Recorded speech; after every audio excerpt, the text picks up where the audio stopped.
do narcissists hide their affairs? Well, you're going to find out right now.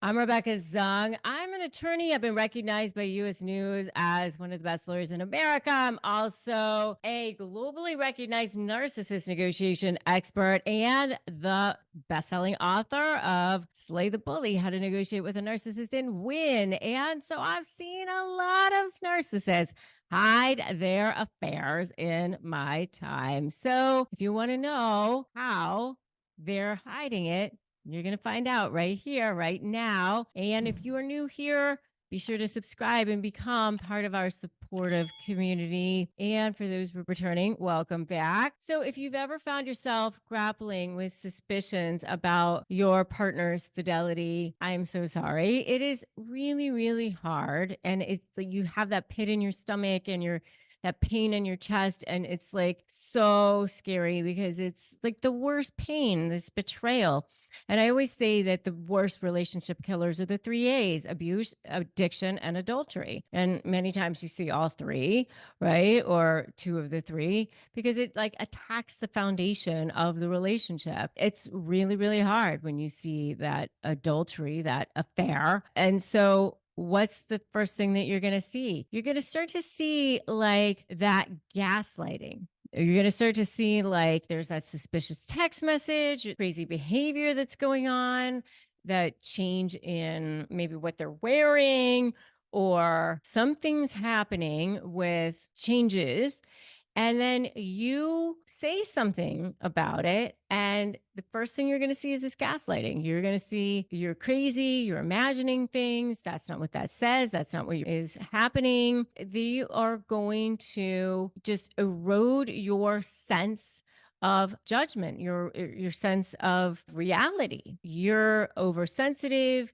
You're reading too much into it. I'm just friends with that person. They're trying to manipulate your perceptions.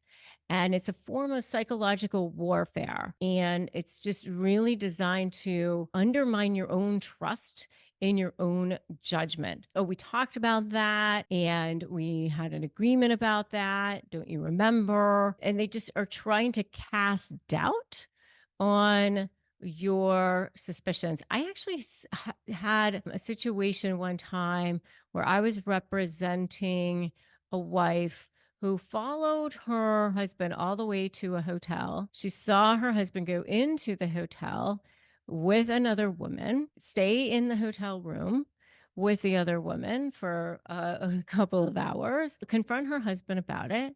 And the husband actually said, "We didn't do anything in the hotel room other than talk. We were just conducting business in there, and you are reading too much into it." And the wife was like, "Maybe I am reading too much into it. Maybe they did just sit in the room and talk." Like, that's the kind of gaslighting that they do. Really? Why did you need to go into a hotel room to have a conversation? That's the psychological warfare that I'm talking about. It's insidious. It erodes the person's self-esteem and mental well-being over time. The next thing they do is projection, like mirror, mirror on the wall. It's a powerful tool in the narcissist arsenal to project their infidelity onto you, onto the other person. You know, you're the one who's flirtatious. You're the one who dresses overly sexy. You're the one who it's the woman wears the sexy skirt or the red lipstick, or had that suspicious conversation with the person from high school on Facebook or whatever it is.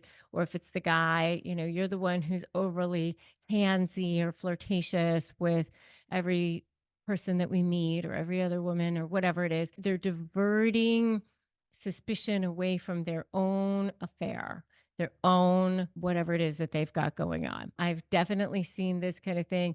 They manipulate the victim into questioning their own reality, highlighting the detrimental impact on the person, the target, the victim, whatever it is. And so then their mental health and self-image gets eroded as a result. The next thing that they do is triangulation. This is where they line up other people, they get other people involved. Sometimes they call them flying monkeys. And it's a complex manipulation tactic that narcissists use to create jealousy, competition within the relationship. So they introduce a third party to deflect attention away from their own indiscretions while maintaining control over the dynamic. What they'll do is they'll use like a coworker or something like that using jealousy. They actually are having an affair with somebody else.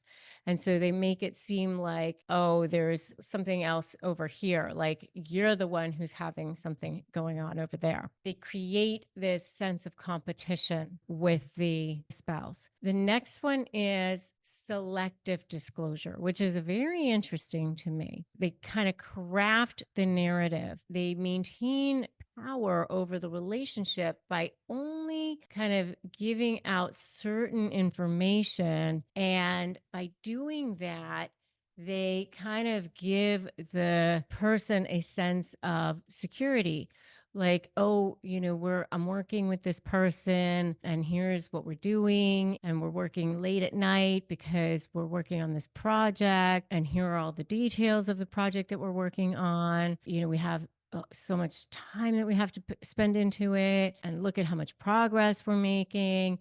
And so by doing this, it makes this other person think, oh, well, this is what they're doing. And by doing that, they feel like this sense of trust in it. So, like, even though there might be this intuition that there's something going on, they kind of push that aside because, well, but they are working on this project and there is a lot of progress being made and it is really important and it is going to bring in a lot of money for the family. Keep pushing away their doubts because they're getting enough information of thinking, well, it is happening, that they actually are working on something. So that's kind of what the selective disclosure is. If you guys have seen any of these things, give me a yes in the comments. Give me yes in the comments. And then let me know the things that you guys have seen, or if you've seen other ways that they hide affairs, put those in the comments as well. I'd love to see what you guys have seen. If you need ways to disarm narcissists, go to disarmthenarc.com for phrases for disarming narcissists. Also, join my free private Facebook group, Narcissist Negotiators